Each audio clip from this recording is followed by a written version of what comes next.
Hey, I'm Doug Rost, and got a new top box. Very happy. What I've been using for quite a long time is this Givi, and it's been great. I mean, this thing has held up tremendously. I've been rear-ended by a pickup truck, shoved this thing into me, broke it off. I just bolted back on. It's been really good, but it's very limiting. It looks good because of the curves to it, but those curves suck space like you wouldn't believe.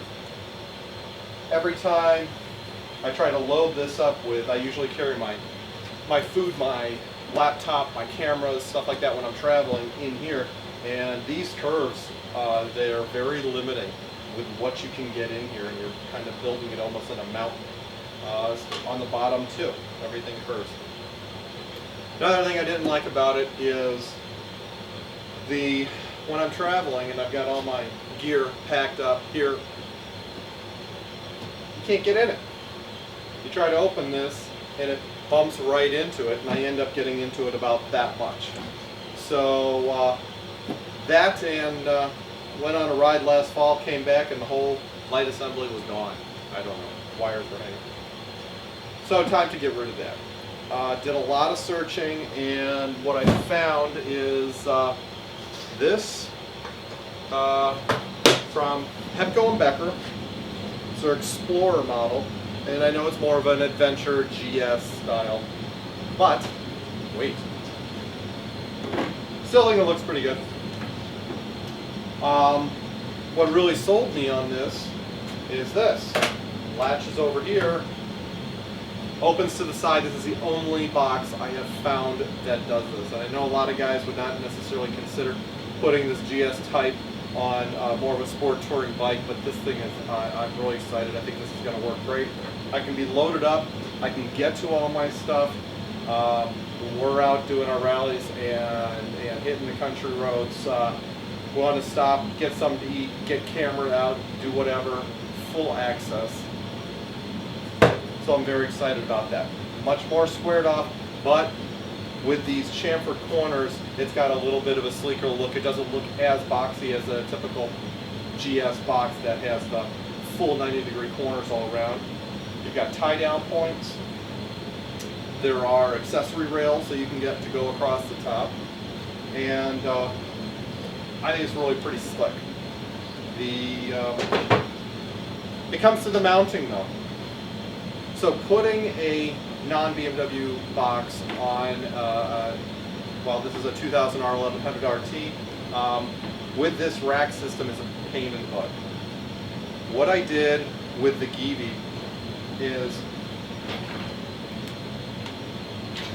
this is the universal mounting plate that you get with it. And it just wasn't big enough, nothing was, you can't have it this way, wasn't working. So I got a blank router table insert. It's a phenolic plastic, very durable. Can mount that on there first. Gives me a great solid platform. Then I can mount the universal rack on top of that.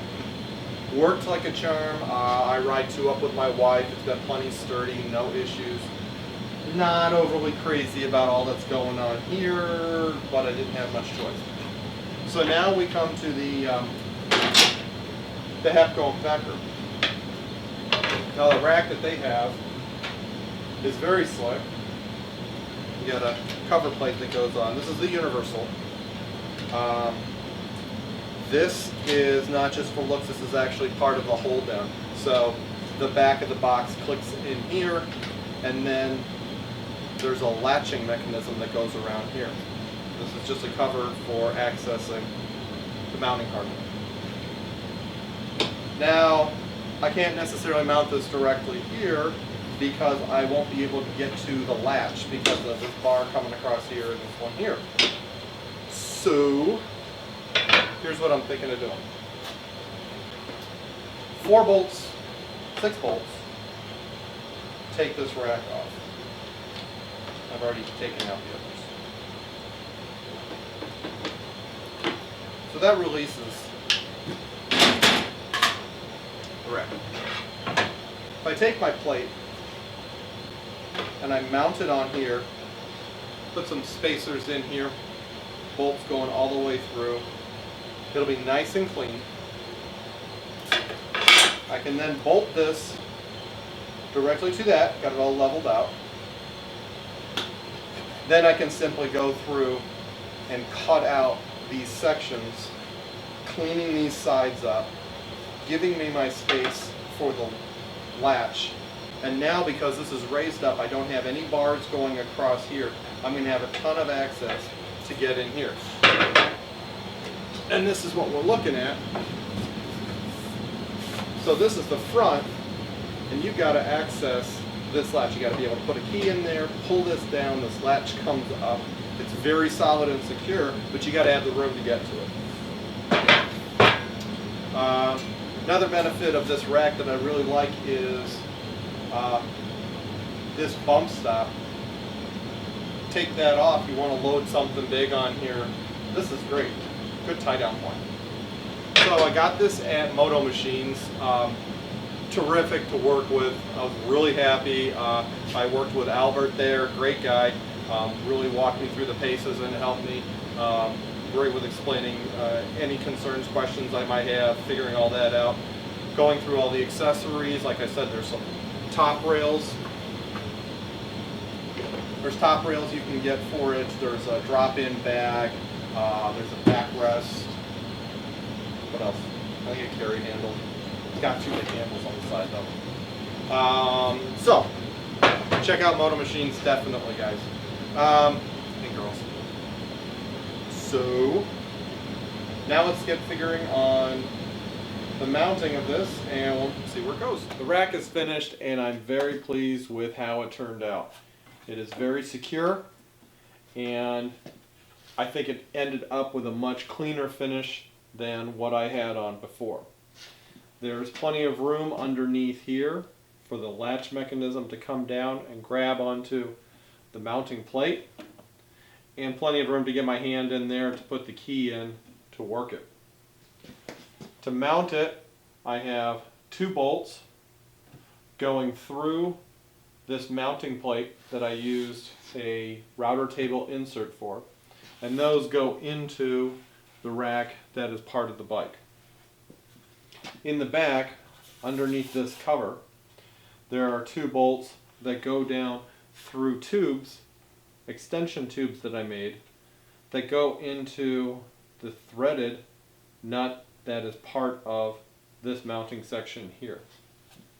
To do that, I used a aluminum tube, which I then cut to size and also fitted with another nylon tube that snugly fits inside.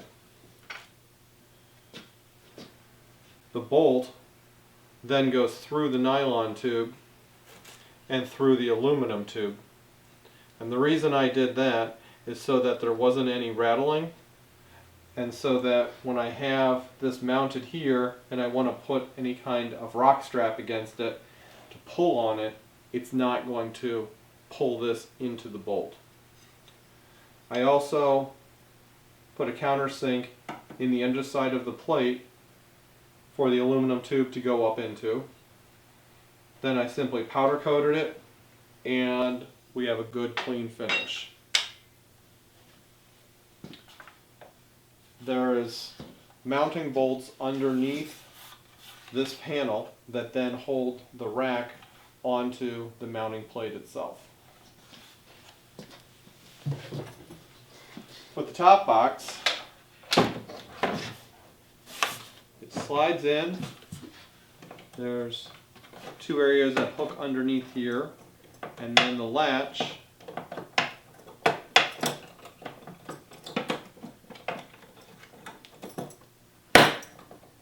holds it very securely, and I'm very pleased with the way it turned out. I like the look of it on the bike, and I know that it's going to give me a lot more packing area inside. For added versatility, I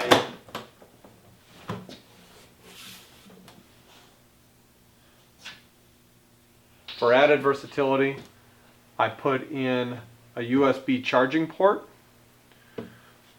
The wires I have glued down coming out to a hole that is siliconed. I'll eventually enclose the entire inside in a fabric material, a thin carpet, so that this is padded.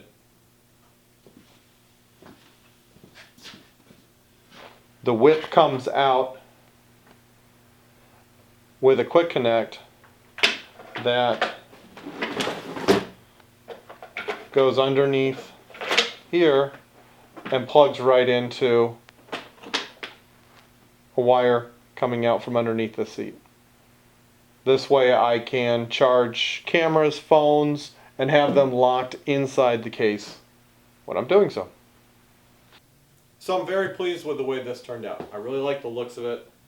I like the versatility it's giving me. I think I have actually added capacity with a unit that is taking up the same footprint as the Givi it's replacing, simply because it is more squared off and not as rounded. The fact that it opens to the side is going to be huge for me personally.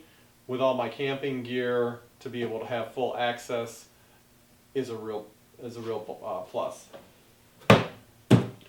Structure seems very solid. Time will tell. We'll see how this goes. But so far I'm very pleased with how sturdy and strong it is. Hope this video helped out. If you've got any questions or comments, we'd certainly love to hear it. So please drop us a line. Thanks for watching.